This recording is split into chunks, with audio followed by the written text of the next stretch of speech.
Good morning, everybody. This is Venkatesan from Tamil சித்தர்கள் channel. Welcome all. இன்னைக்கு நம்ம பார்க்க போகிற டாபிக் மனதை கட்டுப்படுத்துவது எப்படி அல்லது how to control your mind. மனம் ஒரு சிறந்த கருவியாகும்.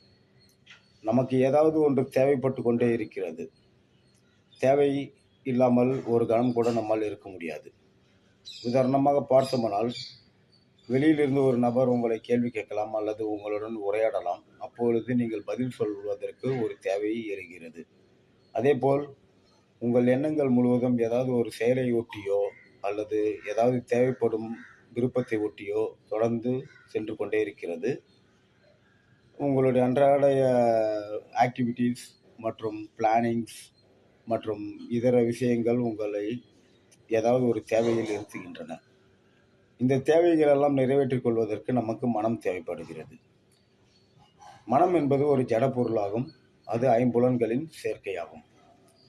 மனம் இல்லாத நிலை அல்லது எண்ணங்களற்ற நிலை என்பது கிட்டத்தட்ட இறந்த நிலை அல்லது சமாதி நிலையை குறிக்கிறது.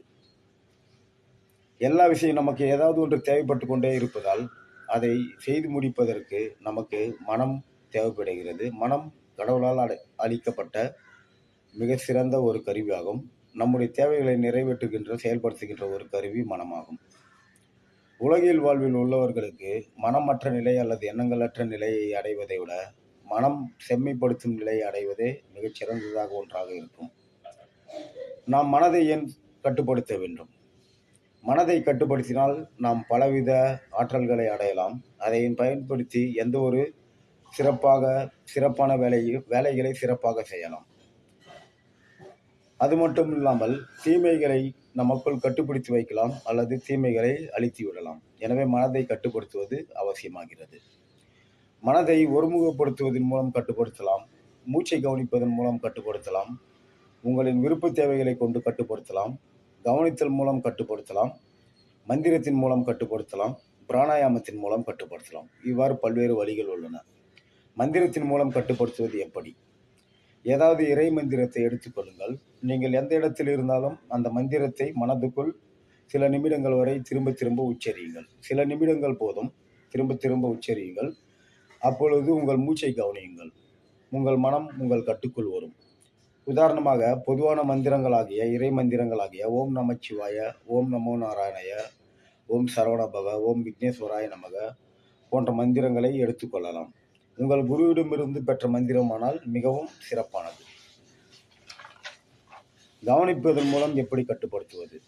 எண்ணங்கள் அனைத்திற்கும் அடிப்படை ஆசை.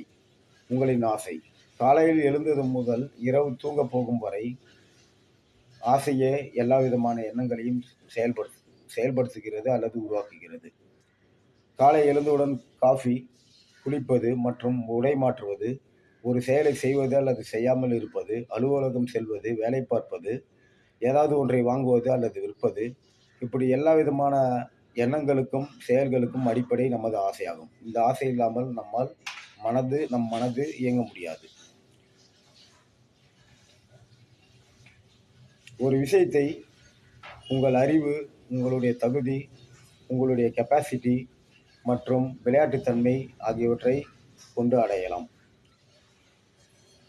கவனிப்பது என்பது உங்களுடைய அறிவு, உங்களுடைய விளையாட்டுத்தன்மை மற்றும் உங்களுடைய தகுதி, உங்களுடைய கெப்பாசிட்டி ஆகியவற்றை கவனிப்பது. இவை நான்கையும் தீய வழியில் செலுத்தாமல் நல்ல வழியில் செலுத்தினால் மிகுந்த நன்மைகளை அடையலாம், மிகுந்த சிறப்புகளை அடையலாம். தீய வழியில் இதை செலுத்துவதற்கு மனம் ஈடுபடும் போது அதை தவிர்க்க வேண்டும். ஏனென்றால் பொதுவாக எல்லா விதமான தீமைகளும் நம்முடைய பயத்தினாலும் நம்முடைய கோபத்தினாலும் தான் வருகிறது. கோபம் அதிகமாகும் போது அதை கஷ்டமாகவும் துக்கமாகவும் மாறுகிறது.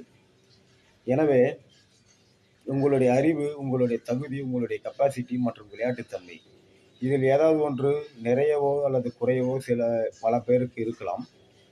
இவ்வாறு அறிவு, சிறந்த அறிவு அல்லது அதிகமான அறிவு, தகுதி, கெப்பாசிட்டி ஒரு செயலை ஈடுபடுத்த தூண்டுகிறது. அவ்வாறு ஈடுபடுத்த தூண்டும் பொழுது மனதை நல்வழியில் செலுத்தினால் உங்களுக்கு நல்ல விளைவுகள் ஏற்படும். தீய விளைவுகளை மனதை கவனிப்பதன் மூலம், இந்த நான்கையும் கவனிப்பதன் மூலம் கட்டுக்குள் கொண்டு வர முடியும். உங்களின் விருப்ப தேவைகளை கொண்டு கட்டுப்படுத்துவது எப்படி? ஒரு நல்ல விருப்பத்தை தேர்ந்தெடுங்கள். அதில் மிகுந்த ஆர்வத்தை செலுத்துங்கள். உங்களின் அந்த ஆர்வம் உங்களின் மூச்சை மடைமாற்றக்கூடிய சக்தி படைத்தது. உங்களின் மூச்சானது உங்கள் ஆர்வத்திற்கேற்ப மடைமாறும். இது சில மாதங்களுக்குள்ளாகவோ அல்லது சில வருடங்களுக்குள்ளாகவோ 1, 2 வருடங்களுக்குள்ளாகவோ நடக்கும். எனவே அவ்வாறு விருப்ப தேவையில் ஆர்வம் மிக அதிகமாக இருக்க வேண்டும். ஆர்வம் சிறிது குறைந்தாலும் உங்களுடைய காலம் அதிகமாகலாம் அல்லது மூச்சு மடைமாற்றும் நேரம் அதிகமாகலாம். எனவே ஒரு விஷயத்தை எடுத்துக்கொண்டு அதில் உங்களுடைய ஆர்வத்தை செலுத்தும் போது, மிகுந்த ஆர்வத்தை செலுத்தும் போது உங்கள் மூச்சாக தானாகவே மாறும். அதற்கேற்ப உங்களுக்கு வாழ்வில் முன்னேற்றங்கள் கிடைக்கும். பிராணாயாமத்தின் மூலம் கட்டுப்படுத்துவது தக்க குருவின் மேற்பார்வையில் அமைவது சிறப்பாகும். இத்துடன் காலை எழுந்தவுடன் ஒரு சில நிமிடங்கள் இந்த பயிற்சியை செய்யுங்கள்.